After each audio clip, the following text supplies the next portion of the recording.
that poses a lot of issues on top of what Mike Brown said after the game, which is his team's just not running as hard as they did a year ago.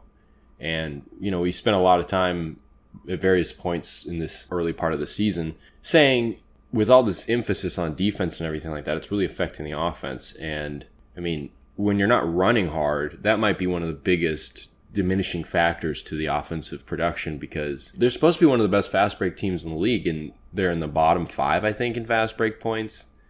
And by running hard in transition, by trying to get downhill and go towards the basket, it creates the spray threes, which are huge parts of this offense. And they're not able to do that. And it diminishes them both inside and outside. And overall, their offense just doesn't look as powerful when they're not running as hard.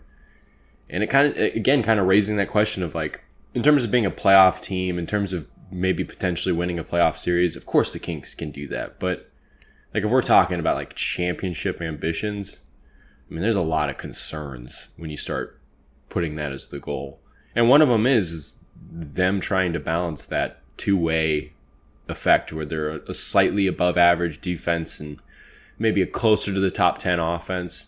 And it's hard to find that balance, and you can see it in the way that they're moving. I mean, the pace is so important again to this team, and it's just been it's got its hands tied behind its back. It's doing other things. And so maybe the time off is going to be a good thing for them, I mean, a good week off now, a full week. So it's kind of like a mini all-star break at this point. We were talking last week a little about how maybe a week off could be good, could be detrimental. I think for the Kings, it'll be a good thing. I don't know if they'll come in on Monday and just play their best game, but give these guys an early rest into the season. I know they've only been playing basketball for less than a month and a half, but a break's better than no break, I suppose. So unless you're trying to win the NBA Cup, but it's not a bad thing. I'm not, championship's always a goal. I wouldn't say the NBA Cup is. I'm bummed that they got eliminated in the first round after going 4-0 in their group. But yeah, like you were saying, the Kings are showing. I mean, that's the most important game they've had in December probably ever. And they just didn't look good. And I don't know, is that concerning for the playoffs like you were talking about? I get it. It's only one game series, and unlike the best of 7 in the playoffs, but still, you expected to come out with a little more, what's the word, like energy. And they did come out energized, but they kind of fell off quickly. So, I don't know. What's your biggest concern over the loss against the Pelicans in the quarterfinals? I mean, just the fact that they look a little gassed and beat up. I mean, they are. And again, like they asked De'Aaron Fox after Monday's loss if a little bit of time off would be good for him. Because we talked about it last week, like, rhythm is huge in basketball. And, getting that week off might be bad for a lot of teams, or it might be looked upon as kind of a bad thing. And Fox was like, yeah, anytime you have extended time off before a game, it makes it harder. But given the circumstances of where they're at in terms of their adjustment, they need that. And also, Fox's ankle is obviously still bothering him. He said after the game on Saturday that his ankle was limiting him a little bit. But my ankle is limiting me a little bit, but... And, he's won 2 Conference Player of the Week since coming back from that ankle injury, but clearly there's still something kind of holding him back there. He's not clearly 100%, and who is 100% sure, but, you could see it in other ways in that Denver game. It's funny for Fox. I mean, he's such a competitor. He's going to say that not having the ability to kind of stay in a rhythm is going to be hurtful, but I mean, ultimately, it might help him more than anybody. I mean, the only person it might help more is Keegan Murray, who's clearly still not 100% from his back injury. Left in the second quarter of the Pelicans game before coming back in the second half, but was getting that lower back treated all game on the bench with like the heating pad thing. And he said, I think after the game, it's not that he re-aggravated it. It's basically just the same. So that's almost to say that it really never got better 100%. And then, Chris Duarte missed that game with a sore knee, and he didn't play in the game prior. He wasn't on the injury report for that game, but you have to think that there's a possibility that that's tied to a knee thing. So, like, rest is clearly going to be good for them. But it then raises the question of, like, well, are they going to have to, like, they're going to have the All-Star break again, but are they going to be a team that relies on breaks? Because as good as a break could be for them, how far is that going to take them? Is that going to give them a 3-week jolt where they play great and then start feeling it again? I mean, that's like the question. It's like, how sustainable is this going to be? Is this like a yearly, like a 1-year process where they're going to have to adjust and be ready next year? Or are they going to all of a sudden whip into shape and really take advantage of a week off? I mean, that almost seems kind of optimistic. Because like you start talking about the help of having time off, it's just like, well, are you going to need that all the time? Because you're not going to have that, especially come playoff time. I get what you're bringing up. I don't know. I don't see it as that big of a deal. I mean, of course, any team's going to play better, like a little more energized after a week off. I don't think they're going to be relying on it. Like April's going to come. They're like, oh man, I really wish we had another week off. I mean, they know what's ahead of them. They know that they won't have another week off like this until the All-Star break, and then they know after that they won't have another week off until the season ends or the postseason ends. So, but I get what you're saying. Like, are they just going to come out really well after this break, play super well until they near the All-Star break, play worse, and then play better after it?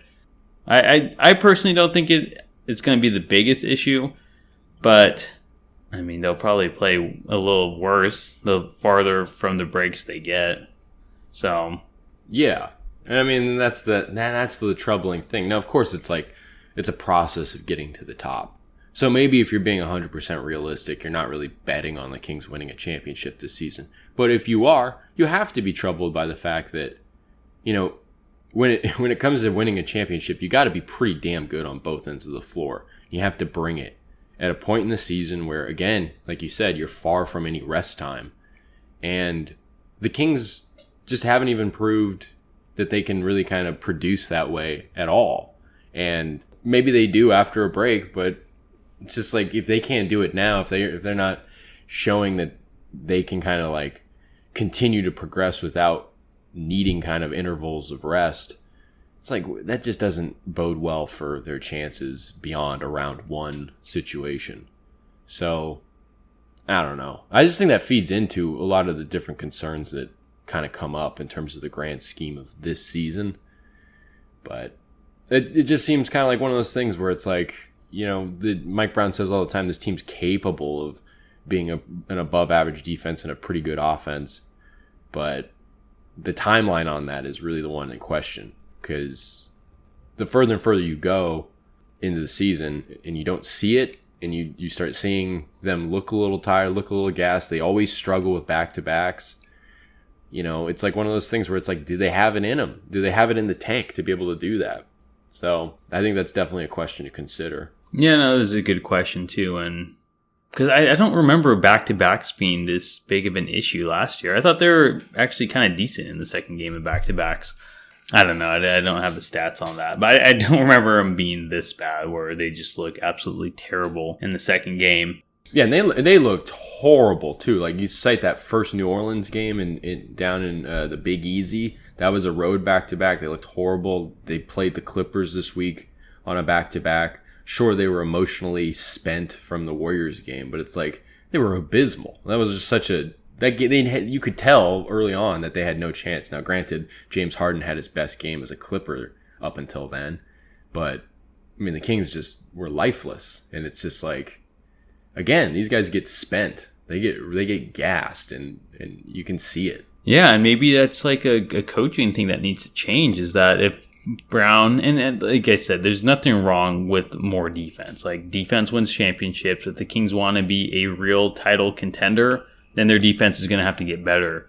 But is Brown going to have to switch up this offense a little to slow down their pace, to slow down their fast breaks, maybe not be so reliant on that? Yeah, but then now you're talking about offensive problems getting worse, because, I mean, this team is playing its best offense when it is running the floor and opening things up with pace.